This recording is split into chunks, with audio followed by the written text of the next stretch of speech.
ای پیغمبر علیه السلام، آیا اینایی که این همه ترس دارن، این همه هراس دارن از خدا، کسانی هستند که اهل معصیت بودن، زنا کردن، دزدی کردن، مشروب خوردن که این همه ترس دارن؟ پیغمبر فرمودن علیه السلام خیر، اینا کسانی هستند که اهل نماز و روزه و صدقه و زکاتن، اما برای اینه بیم دارن، همونطوری که امیدوارن ترسم دارن که نکنه من نماز درست نخوندم، نکنه روز قیامت خدا بهم بگه که گیرم بده تو زکاتت درست نبود، تو روزت درست نبود. ترسشون واسه اینه.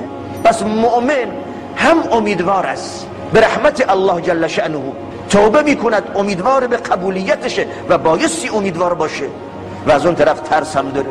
هر دو با همان در تضادم نیستن.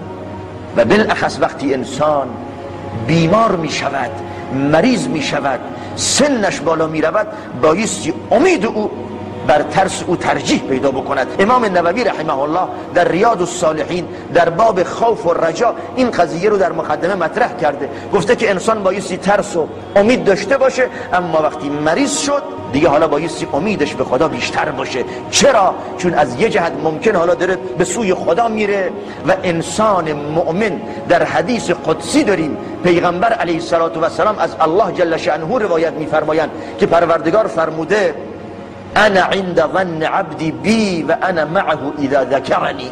پروردگار فرمودن که من الله برا بنده ام همون گونه هستم که بنده من در مورد من ظن و گمان ببرد. اگر ظن و گمان بردید که خدا مرا نمیبخشد، خدا توبه ام قبول نمیکنه، خدا مرا محروم از رحمت کرده و دیگه به من رحم نمیکند، اگر همچه ظن و گمان ها بردید، خدا با همون ظن و گمانت با تعامل میکند. اگر امیدوار شدید، توبه کردید و سرتاپا امید به مغفرت داشته باشید، خداوند در برابر این حسن ظن تو به الله و حسن گمان تو به الله جل شأنه تو را غریق رحمتش و مغفرتش میکنه. در حدیث صحیح است که پیغمبر علیه السلام به عیادت یک جوانی رفتن که شدیداً مریض بود. وقتی پیغمبر علیه السلام رفتن بر بالینشون، احساس کردن که جوان در حال جان دادن است، نه مجرد بیماری است، دارد جان میدهد، از دنیا میرود، بیماری مرگ براش. بالا سرش نشست، ازش سوال کرد ای جوان در چه حالید؟ منظور از حال احوال جسمیش نبود، در چه حالی، چه حال و هوایی دارید الان در این شرایط، در حال جان دادن، رفتن به سرای آخرت، ملک الموت منتظره که اون لحظه آخر و اون دقیقه و بلکه ثانیه پایانی فرا برسد و روح رو بگیرد. در چه حالتی هستید؟ چه حال و هوایی دارید؟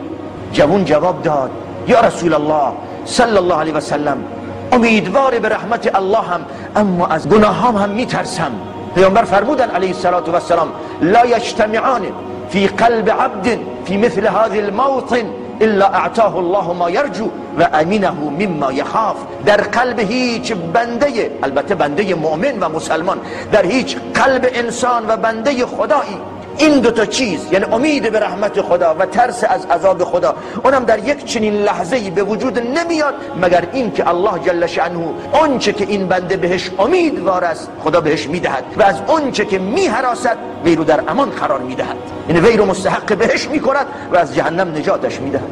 پس مومن بایستی با این دوتا بال پرواز بکند، نه ناامید و مایوس بشود و نه هم با همه گناه ها و لغزش ها و غفلت ها و دوری از خدا فقط شیطان گولش بزنه. اگر ازش خواستن که بیا توبه بکن، بیا مسجد نمازو بخون، به سوی خدا بر بگرد، خداوند غفور و رحیم است، این داره خودشو گول میزنه، خودش هم میدونه تو دلش هیچی نیست جز غفلت، جز هوای نفس، جز شهوترانی و لذت دنیا، فقط اصلا محبت خدا نیست. الا نمیگفت مثلا چطوری به خودش اجازه بده خدا رو بشناسه، بعد بیاد اشکره شب و روز اصرار بورزه، بهش بگن بازم پافشاری بکنه بر گناه. کجا خدا شناسی است؟ کجا تعظیم خداست؟